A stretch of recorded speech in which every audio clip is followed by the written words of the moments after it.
Hello, I am Marianne Iyer, the author of Mindful Eating, Mindful Life, which is a book that I created after 2006 when obesity surpassed smoking as the #1 cause for preventable illness. My author name of that book is Marianne Wallace, MD, and you can find it on Amazon, or any bookstore can order it from Baker & Taylor or directly from the publisher Inkwater Press. So one of the most common questions that people ask of me, either in the classes or when I give lectures, is what do I mean by mindfulness? So I want to spend a few minutes talking about that. Mindfulness you can think of in different layers. First of all, when we use the word mindfulness, it means in very practical terms that you are aware of what's going on. That sounds very simple. But I urge you to notice how often the mind is associated with some other thinking far away from the actual activity at hand. How does that relate to eating? Most of the time, when we eat more than what we really need, so in other words, if weight is an issue, that means there have been more calories ingested compared to what the body actually needs. Most of the time when that's happening, there's a disassociation in some way between what the body knows that it needs and what you take in. Being mindful of the sensations of the body, being mindful of what it is we're eating, when we're eating it, are key components to breaking out of that pattern. I don't focus on diets when I teach these classes, nor do I focus on diets in the book at all, because diets, by and large, are based on a deprivation attitude. And the thing that I have found is that deprivation, or an idea of deprivation, is at the root, oftentimes, of why we tend to overeat in the first place. And that statement can take very many different forms.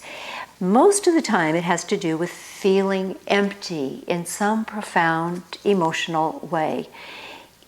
Either because we're overworking, we're too busy, our lives are so full of busy, we don't have time out to replenish our psychological stores, or because from early on in our lives we felt a sense of deprivation in terms of not having enough love, or love being associated with a negative facet of life.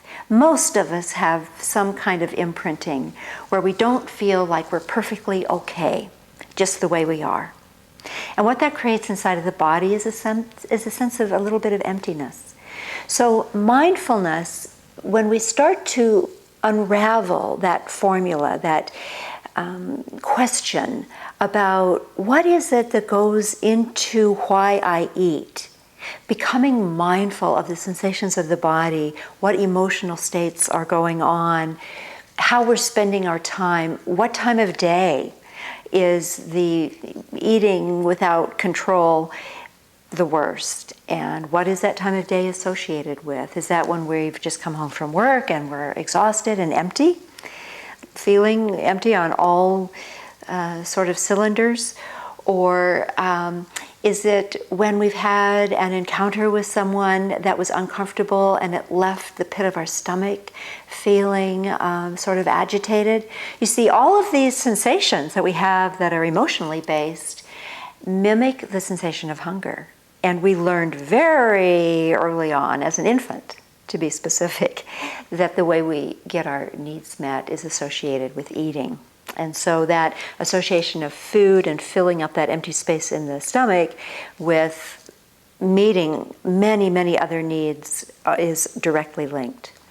So, and mindfulness has many other kind of layers to it. Becoming mindful of the food itself has really gone missing a lot of times in our society that's on the go so much.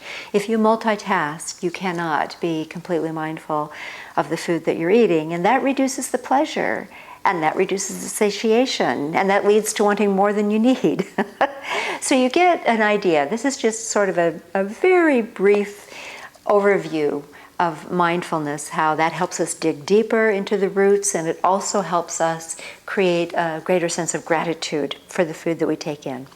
I invite you to get the book and delve into these things more deeply.